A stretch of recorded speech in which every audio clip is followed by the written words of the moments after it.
Guys, आज की इस वीडियो में हम बात करने वाले हैं आज हुए फ्राइडे नाइट स्मैकडाउन के शो के बारे में, जो कि भाई रॉयल रंबल से पहले WWE का आखिरी शो था। और यहाँ पर भाई काफ़ी कुछ हुआ। रॉयल रंबल के बारे में भी हमें कुछ ऐसी चीज़ें पता लगी जो कि भाई मैंने पहले ही आपको चैनल पर बताई थी।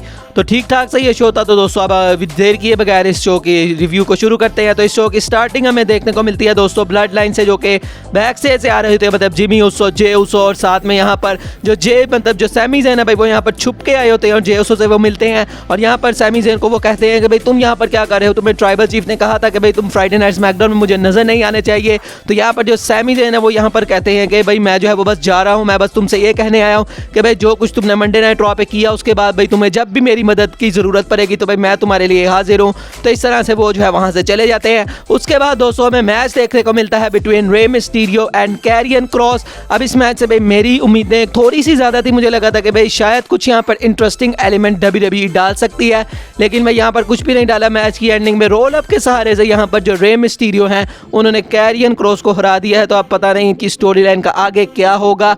नेक्स्ट दोस्तों हमें ऑस्टिन थ्यूरी देखने को मिलते हैं और ऑस्टिन थ्यूरी यहाँ पर आके बात कर रहे होते हैं कि किस तरह से द चैंप इज हियर, मतलब वही भाई वो जॉन सीना को जो है वो भाई काफ़ी ज़्यादा वो टीज कर रहे हैं। तो वो यहाँ पर वही बात करते हैं कि भाई मैं अब ना हूँ और मैं भाई यहाँ पर जो रॉयल रंबल है भाई वो आने दो और मैं जो है वो रॉयल रंबल जीत जाऊँगा और उसके अलावा भाई मैं जो है वो फिर अनडिस्प्यूटेड चैंपियन भी बन जाऊँगा। यहाँ पर न्यू डे भाई इनको यहाँ पर इंटरप्ट करती है। न्यू डे को हमने काफ़ी देर बाद यहाँ पर देखा। तो न्यू डे भी भाई अपनी यहाँ पर एंट्री को जो है वो भाई बता देते हैं कि हम दोनों भी भाई इस मैच में एंटर कर रहे हैं और हम दोनों में से भाई एक बंदा जो है वो जीत जाएगा रॉयल रंबल को और उसके बाद भाई हम सब ही जीत जाएंगे, बिग ई भी जीत जाएगा। इस तरह से भाई उनका यहाँ पर कहना था।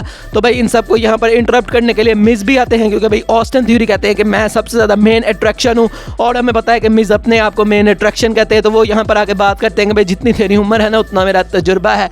तो यहाँ पर ऑस्टिन थ्यूरी कहते हैं मतलब तुम काफ़ी ज़्यादा बूढ़े हो।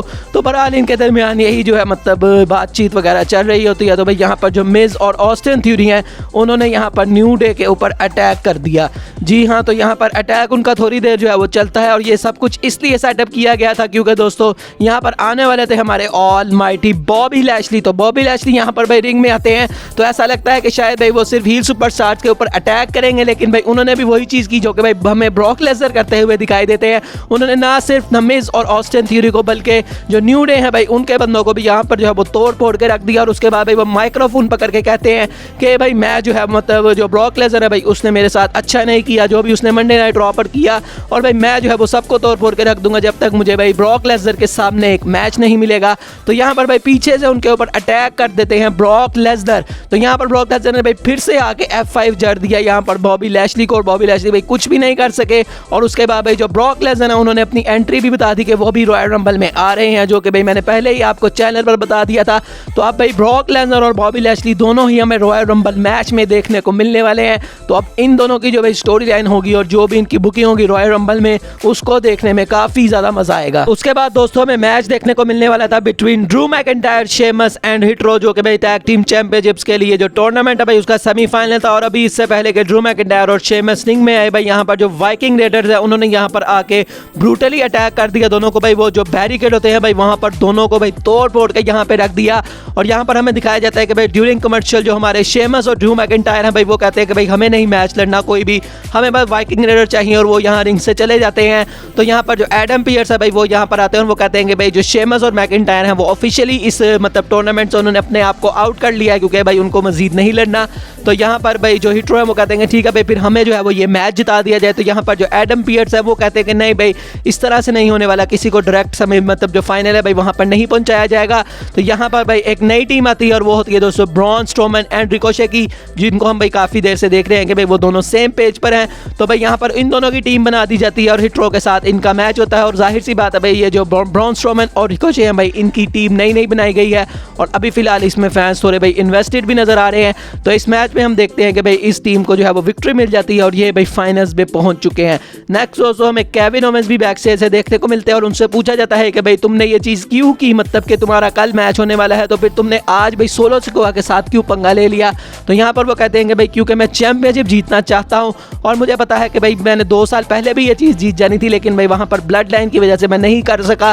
तो अब भाई मैं यही चाहता हूँ कि भाई वो आने से पहले ही मैं ब्लड लाइन के सब बंदों को जो है वो इधर उधर कर दूँ। तो यहाँ पर ऊसोस भी आ जाते हैं और भाई ऐसा लगता है कि शायद भाई इन दोनों के दरमियान हमें, मतलब इन तीनों के दरमियान हमें कोई ब्रॉल जो है वो देखने को मिल जाए। लेकिन भाई यहाँ पर एडम पियर्स वगैरह सब आ जाते हैं और वो भाई यहाँ पर इन तीनों को जो है वो आपस में सेपरेट कर देते हैं। तो इस तरह से भाई पूरे शो में काफ़ी ज़्यादा हाइप क्रिएट की गई Kevin Owens versus Roman Reigns के मैच की। उसके बाद दोस्तों हमें बैक स्टेज से देखने को मिलता है कि भाई जे उसो को जो है भाई जो मतलब सिक्योरिटी है भाई वो लेके जा रही होती है। तो वो यहाँ सैमी ज़ेन को शायद कॉल करते हैं, मतलब वो सिर्फ माय डॉग कह के कहते हैं कि भाई मुझे तुम्हारी मदद की ज़रूरत पड़ गई है। तो मतलब यहाँ पर वही चीज़ होती है कि भाई ट्राइबल चीफ की भाई यहाँ पर खिलाफ वर्जी ज़रूर हो रही है, चाहे भाई वो ब्लड लाइन की मदद ही कर रहे हैं, लेकिन भाई यहाँ ट्राइबल चीफ की खिलाफ वर्जी हो रही है। और यही चीज़ लेट करेगी रॉयल रंबल में कि भाई रोमन रेंस फाइनली भाई जो सैमी ज़ेन है उनको ब्लड लाइन से निकाल देंगे। उसके बाद दोस्तों हमें ब्रे वाइट देखने को मिलते हैं। जी हाँ, या जी नहीं बल्कि दोस्तों ये ब्रे वाइट का सिर्फ थीम सॉन्ग था और वो पुराना ईटर ऑफ वर्ल्ड्स वाला भाई इसी थीम सॉन्ग था यहाँ पर। तो कांट यू फ्लाई वो वाला भाई और यहाँ पर भाई LA नाइट थे और भाई LA नाइट इतने ज़्यादा फनी लग रहे थे और उन्होंने हाथ में छोटा सा लैंटर्न पकड़ा हुआ था। ब्रे वाइट बड़ा सा पकड़ते हैं, उन्होंने छोटा सा लैंटर्न पकड़ा हुआ था, तो काफ़ी मुझे यहाँ पर फनी लगे। तो LA नाइट यहाँ रिंग में आते हैं और वो यहाँ बात करते हैं कि किस तरह से भाई जो मंडे नाइट रॉ का शो था वहाँ पर तुम सब जो है वो मेरे लिए आए हुए थे, और इस तरह से भाई जो अंडरटेकर और ब्रे वाइट है भाई वो मेरे दोनों हम दोनों जो मतलब दोनों मिलके भाई मेरे साथ लड़ रहे थे, क्योंकि भाई दोनों एक दूसरे के मतलब दोनों मुझे झेल नहीं सकते। और यहाँ पर वो कहते हैं कि भाई तुम्हें मैं संडे को जो है वो बिल्कुल इसी तरह जैसे मैंने तुम्हारे ये कपड़े भाई ये जो मैं पहन के आया था ये इधर फाड़ के रखे हैं, तो भाई इसी तरह मैं जो है वो तुम्हें भी तोड़ फोड़ के रख दूंगा। यहाँ पर हमें ब्रे वाइट भी देखने को मिलते हैं और वो यहाँ पर कहते हैं कि भाई LA नाइट की जो आ रही है भाई कल, तो कल भाई तुम जो कुछ चाह रहे हो भाई, जो तुम एक्सपेक्ट कर रहे हो, जो तुम चाह रहे हो कि भाई तुम्हें देखने को मिले, तो भाई तुम्हें वो सब कुछ देखने को मिलेगा। और यहाँ पर मैं भी दोस्तों उन्होंने द फील्ड का रेफरेंस दिया है कि भाई द फील्ड हमें कल देखने को मिलेंगे। तो यहाँ पर भाई अंकल हाउडी भी होते हैं और अंकल हाउडी के ऊपर ही भाई ये सेगमेंट जो है वो ख़त्म हो जाता है। उसके बाद दोस्तों हमें देखने को मिलता है मैच बिटवीन मतलब कि हमारे इंपीरियम और साथ में लेगेडो डेल फैंटास्मा, जो कि भाई सेमीफाइनल्स मैच था। मैच ये अच्छा था और इसमें भाई दोनों क्योंकि हील सुपरस्टार्स की टीम थी, तो इस मैच में मुझे कोई इतना खास इंटरेस्ट नहीं आया, लेकिन भाई ये मैच अच्छा था। वो जो इंपीरियम के भाई जो लुडविग केजर है शायद आई थिंक भाई उन्होंने जो पावर बॉम्ब फेंका था ऊपर से, मतलब कि भाई वो जो टॉप रोप है भाई वो काफ़ी इंप्रेसिव था। और उसके बाद भाई उन्होंने अपनी डबल टीम वर्क का जो मूव होता है वो लगा के इस मैच को जीत ली। और भाई नेक्स्ट वीक आप इंपीरियम और अगेंस्ट में होंगे Braun Strowman and Ricochet. Show के मेन इवेंट की बात करते हैं जहां मैच होने वाला था between Kevin Owens and solo Sikoa. तो अब भाई ये दोनों हमें बताया कि भाई तकरीबन एक जितने ही हैं, मतलब कि अगर हम पावर वाइज बात करें तो भाई दोनों एक दूसरे को वो जो मैच के शुरू में शोल्डर टैकल लगाते हैं, मुझे लगता है कोई 20-25 दिन दोनों ने एक दूसरे को शोल्डर टैकल लगाए, उसके बावजूद भाई कोई गिरता नहीं है। तो मैच ये अच्छा था। बहरहाल यहाँ पर सैमी ज़ेन ने तड़का ज़रूर लगाया, क्योंकि मैच की एंडिंग में हम देखते हैं कि जब जो हमारे केविन ओवेंस है भाई वो अपना पावर बॉम्ब लगाते हैं, तो यहाँ पर जो सोलो सिकोआ है भाई उनको रिंग के नीचे खींच लेते हैं सैमी ज़ेन। और भाई उसके बाद जो सोलो सिकोआ है भाई उन्होंने गलती से सैमी ज़ेन को ही जो है वो हिट कर दिया, जो कि मुझे काफ़ी हद तक बहुत लगा, क्योंकि भाई वो काफ़ी टेढ़े खड़े थे केविन ओवेंस, तो यहाँ लगना नहीं चाहिए था। लेकिन भाई यहाँ पर सैमी ज़ेन को वो चीज़ लग जाती है और सोलो सिकोआ को भाई इतना आसानी से आप डेढ़ नहीं कर सकते। यहाँ पर उन्होंने काफ़ी फाइट बैक करने की कोशिश की और फिर से भाई वो टेबल के ऊपर लिटा लेते हैं, जिस तरह से उन्होंने लास्ट वीक लिटा लिया था।